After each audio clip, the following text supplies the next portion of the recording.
अहानबद यामना मरुओइबा update खरा थमजगे 2004 की SP Dhanakumar की कनबोइद एम्बुस तौबदा चेनबा आरपीएफ पेले कैडर कोंजेंगबम चंद्रकुमार बिष्णुपुर पुलिसना केस असिगिदमक्ता फगटख्रे एम्बुस अदुदा मियोय मापन सोखिबनी सोखिबसिंग अदुगी मनुंगदा पुलिस पर्सनल मरी मिस्टर मरी अमसुंग एआर पर्सनल अमा यावखी चंद्रकुमार असि मियामदगी नमदुना सेल खाइबगी केसता नवेंबर 15 दा फगटखिबनी हाइरी म्यांमार हुंटा लानमिन KIA गा मोगोक मोमक रोड चाउन खुथुक नखरे मंडले रीजन की मोंगोक टाउन म्यांमार हुंटा लानमिन अमुहन लौसिनख्रब मतुंग द नॉर्दर्न सान स्टेट की मोगोक तगी मोमक तमना चटप लंबी की मरकत हुंटा लानमी अमसुंग कसिन इंडिपेंडेंस आर्मी KIA की मरकत चाउन खुथुक नखरे हाइदी KIA की वांगांग लोय आर्नेन बुना फोंदोरक वरोल अमदा ममांग थागी कुंथ्रागी नुमिदांग पुंग निपालुम ताबा अद्वाइदा Myanmar हुंटा लानमी सिंगना Mogok थादोकलमलगा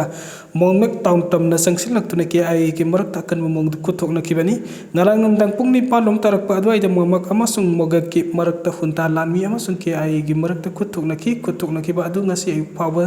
chathakibra haibadu sapsana khangba ngamdri hari mogak town asi palung ethnic arm organization amadi oiriba tang national liberation army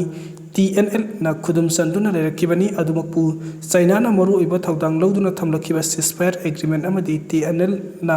mamang thagi kungamanga da मोगक town असी थादोखिबदगी हुंता लानमी सिंगना संगसिलक्तुना मखोइगी लाइफम सिंग ओइखिबनी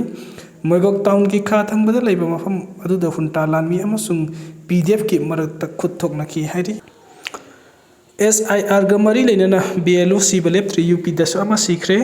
centre लेंगाक अमदी opposition ना गी मरयेन फम ओइरिबे election commissioner ना पांगथोकपा electoral रोन की special intensive revision SIR की अकनबा work pressure number ओरगे लेबाक असि की मफम कयादगी BLO सिंग सुइसाइड तौदना नत्रगना का हेना वाबदगी सिबगी थौदोक लेप्तना थोरगली ममांग थागी कुंथ्रा द UP द स्कूल टीचर अमोइना थबुक तौरिबा सही निफुगा तरुक सुरोबा BLO अमना SIR की प्रेशर नंबर ओरगा खांग मंगमजे हाइबा वाफम वीडियो द फोंगतुक अमलगा सुइसाइड तौदना सिख्रबा मतुंग ngasi su UP की हाथ्रास डिस्ट्रिक्ट सही निफु सुरबा BLO कमलाम सिख्रे हाइरी कमलाम शर्मा सिखिबसी थारागा हौखिबा सहिलासिदा BLO मंगा SIR गा मरी लेना सिखिबगी रिपोर्ट फोंगना रखे कमला कान शर्मा की इमुंग मनुंग की मियोय सिंगना फोंगतोरकपदा ngasi अयुक महाकना Tumba हौगतलागा फमदुना साथकलिंगैदा मकोक ngauroppadagi wantarki mahakku leng sangdarai kannabagi damakta puki adu leng sing yawba ngamdara lampida leikidabani mahakna phongdoklambada SIR gi exercise asina maram oirga haukiba sehul amarom si tumpam chapam khangdabata natana pothaba phabo ngamdre haiba wafam phongdoklamki mahakna sikhibasi ki teksak pungnamak lenga amati election commission na pugadabni haiki panbe abadi parliament da su opposition na SIR ga mari lenana BLO kaya siraglibasi gi matang da khanna ninaba center lengakta taksin baleptri ULFA I cadre अनि Myanmar की केमदगी सेंथोरक्तुना Assam police ता surrender तौरख्रे United Liberation Front of Assam Independent ULFA I cadre अनि Myanmar लेबा militant camp अमदगी सेंथोरक्तुना आसाम पुलिस ता सरेंडर तौरख्रे हाइना एजेंसी की पाउन फोंदोरकली सरेंडर तौरख्रबा कैडर अनि एतुदी बन आसुम अमदी अस्तिस्ता असेम कवी पुलिस ने फोंदोरखिबदा अस्तिस्ता असेम असि म्यांमार दगी लेबा अल्फा की 779 केम की कमांडर ओइना थौपुदुना लाखिबा मिसकनी मखोय अनि ममांग थागी कुनगतरे त म्यांमार केम थाथोक्तुना चेलखिबनी अमसुंग आसाम दा चंगलक्तुना ngasi सरेंडर तौरखिबनी हाइरी पुलिस ने मखा तारादुना अल्फा आई कैडर अनि असिना म्यांमार दगी सेंथोरक्तुना आसाम पुलिस ता सरेंडर तौरखिबा हाइबसी अथिक मथम ख्रबा मिलिटेंट आउटफिट असिगी पांगन अमसुंग इंटरनेशनल बॉर्डर दा आउटफिट असिगी प्रेजेंस हेना सोंथालगनी अमसुंग असुंब लंबिदा संगसिनबदा माइ पाकपा खोंथांग अम ओइरगनी पुलिसना सरेंडर तौरख्रबा कैडर अनि एसी कस्टडी थमदुना मथौ ताबा फॉर्मेलिटी सिंग सथदुना वहंग पहुंग तौरगा इंसर्जेंट की थबुक थौरमसिंग की मतांगदा खंगदोकनबा होनरगनी हाइरी लुपा करोड़ अहुमगा लाख निफुगा तरगलोम पीबा मियोइबगी अखनबा साबा ह्यूमन वाशिंग मशीन जापान पुथोरख्रे लुपा करोड़ अहुमगा लाख निफुगा तरुकलोम पीबा मियोइबगी अखनबा साबा ह्यूमन वाशिंग मशीन जापान पुथोरख्रे जापान की साइंटिस्ट सिंग द पुथोरकलिबा ह्यूमन वाशिंग मशीन असि मीटर अनिगा फुट अहुमलम सांगी कैप्सूल अमगी मतौगुम मखुम पानबगा लोयना यामना एट्रैक्टिव ओइबा मोंगद पुथोखिबनी एक्सपर्टसिंग न फोंदोरपुगी मतुंग इन ह्यूमन वाशिंग मशीन असि मी अमु मिना तारागा मागी मनुंग द यामना फजना इरुजाबिबा ngami इरुजरिंगै मनुंग द मखल मखा कया की हक्सांग कया की स्कैन तौदना हार्ट बीट अमदी ई की खुगजेल फजना मथौ तौरिब्रा हाइबना सिंगबसु येंगबा याई लोइना human washing machine असिदा याउरिबा equipment Singh manungda music system matamgi matungini ising asaba amati ayingba phangbaga loinana sabongi spray kapsinduna kok tungbaga loinana yamna taru tanana irujaba yaba machine amani hari marketer nauna lakraba Japan na putorakpa human washing machine asi malemgi miyam yamna pamnarakli adubu isam samba miyosingi oinadi washing machine asigi mamal lupa crore ahunga lakh nifuga tarklom piba maramna yumda purakpa haibasi araiba tabuk amati oiroi adubu matamgi matungina sahi kharigi matungna misam miyamna sijinnaba ngamnaba ahongma mamalda phangalakpasu yai adubu hojingmaki oinadi ahongma mamalda human washing machine puthokpagi wafamdi phongdorakpa leitri haina report asina makhatari Putin ki India khongset mangoi na Russia ki asoba deal tawnaba thorangkhre Putin ki India khongset mangoi na Russia ki asoba deal tawnaba thorangkhre haina phongdorakli report asigi matungina Russia ki President Vladimir Putin sagol sen numitta India da summit yawa lakadabani India ga tawnagador be yamna maru oiba defense ki agreement asigi matang da Russia ki parliament da ngasi vote tawragani loina Russia ga tawnagador be deal asina laibak ani ki marakta hen apha mari purakpa ngamlagani hairi Sahi tara ki manungda malemda asoba lanjau thuklagani Tesla amadi X ki mapu billionaire Elon Musk na sahi mangana tron tara ki manungda malemda asoba lanjau natrang nuclear ki lan thoklakpa yai haina section wafam thamlakhre hari X ta phongdok ki bada Elon Musk ki wafam adu yamna mayek sengna karamba lamda lan thokani haina phongdorak thrabasu experts na phongdorak pagi matung ina Taiwan Ukraine amadi Europe laibak singda oirakpa yai hairi Elon ki matung ina lan de soitana malemda thoklagani hairi Israel na Ivan bin Kulai mapung phana sabon loiduna IDF to mapung phana sinaragani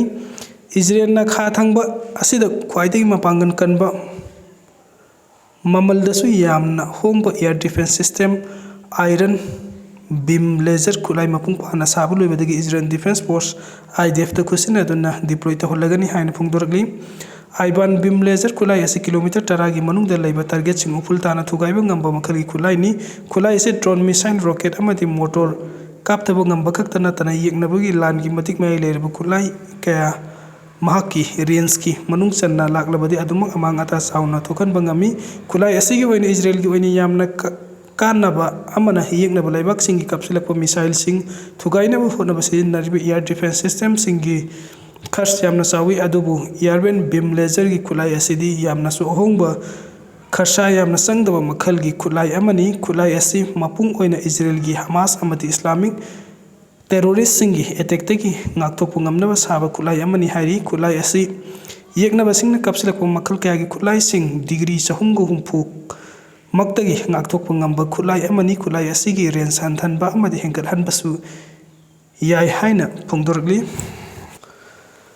Sansar Sati app illegal amasung unconstitutional order adu khudakta handoknaba demand tawkhre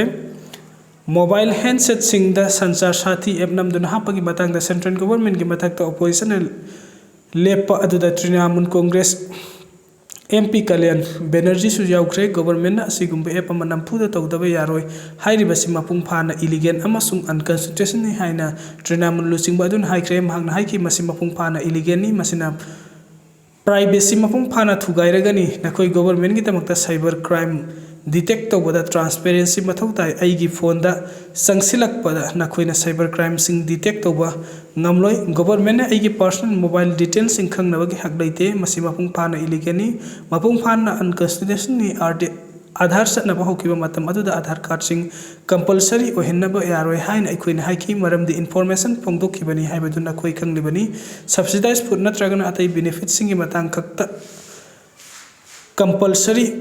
ohenba yai haina Supreme Court na haikibani masigi mamangda Congress MP Renuka Chaudhary na mobile phone singda Sansar Sati app pre-installs tawdabe ade haibigi matangda madu national security da akiba piba amani hairaduna center da saiki makoina Pegas purakre amasung madu makoina control tawduna thamba ngamkide haina mahakna haiki